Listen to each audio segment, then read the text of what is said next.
आपल्या महाराष्ट्रात देवींची 3.5 शक्तिपीठं मानली जातात. त्यापैकी रेणुका मातेचा अवतार म्हणजे एकविरा देवी. लोणावळ्याजवळ कार्लागडावर आई एकविरा देवी ही एक आदिशक्ती जागरूक देवस्थान म्हणून तिची ख्याती आहे. महाराष्ट्रातील प्रसिद्ध देवस्थानांमध्ये कार्ला येथील एकविरा देवस्थानाचा समावेश आहे. अशा या एकविरा देवीबद्दलचा इतिहास आणि रहस्य आज मी तुम्हाला सांगणार आहे. इसवी सनाच्या पहिल्या शतकात शिल्पकला आणि लेणीकलेचा उत्तम नमुना म्हणजे कार्ला लेणी. ही बौद्धकालीन प्राचीन लेणी असून खूप जुनी आहे. देवीची मूर्ती ही स्वयंभू पाषाणाची आहे. 1866ला या मंदिराचा उद्धार करण्यात आला होता. मंदिरातील कोळी, आगरी, ब्राह्मण अशा अनेक समाजांची एकविरा देवी ही कुलस्वामिनी आहे. नवसाला पावणारी देवी म्हणून एकविरा देवीची ख्याती आहे. चैत्र व अश्विन या 2 महिन्यात देवीची यात्रा भरते. या यात्रेत लाखोंच्या संख्येने भाविक दर्शनाला येतात व नवस फेडीसाठी येतात. कथेनुसार पांडवांनी हे मंदिर त्यांच्या वनवासाच्या काळामध्ये बांधले होते. एकदा पांडव या पवित्र ठिकाणी आले असता त्यांच्या समोर प्रत्यक्ष एकविरा माता प्रगट झाली आणि तिने त्यांना तिचे मंदिर बांधण्याचे आदेश दिला. पण तिने त्यांची परीक्षा पाहण्यासाठी एक अटही घातली की पांडवांनी हे मंदिर एका रात्रीतच बांधावे. पांडवांनी हे मंदिर एका रात्रीतच बांधून दाखवले. त्यामुळे त्यांची ही भक्ती पाहून देवी प्रसन्न झाली आणि वनवासानंतरच्या त्यांच्या 1 वर्षाच्या अज्ञातवासात त्यांना कोणीही ओळखू शकणार नाही असा वरही तिने पांडवांना दिला. असे हे मंदिर पांडवकालीन आहे. सदर मंदिर हे डोंगरावर आहे. मंदिरात जाण्यासाठी बऱ्याच पायऱ्या चढाव्या लागतात.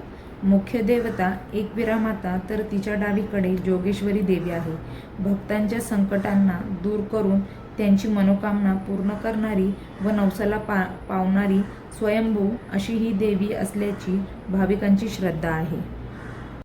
आपल्या पराक्रमाने तिन्ही लोकी नावलौकिक मिळवलेल्या परशुराम या वीरपुत्राची जननी म्हणून आदिशक्ती एकविरा देवी ओळखली जाते. एकविरा आई आणि रेणुका माता या आदिमाया पार्वतीची रूपे आहेत. जमता अग्नी ऋषीमुनींची पत्नी असलेल्या रेणुका मातेचा परशुराम हा एकमेव वीरपुत्र असल्याने या देवीस एकविरा असे संबोधले गेले आहे. तिचं नाव पुढे एकविरा म्हणून रूढ झाले. कर्नाटक राज्यातही देवीचं मंदिर असून तेथूनही अनेक भाविक येथे दर्शनासाठी येतात. अतिशय प्राचीन असलेले हे मंदिर पूर्वी हेमाडपंथी होतं. मात्र देवी अहिल्याबाई होळकर यांनी या मंदिराचा जीर्णोद्धार केला.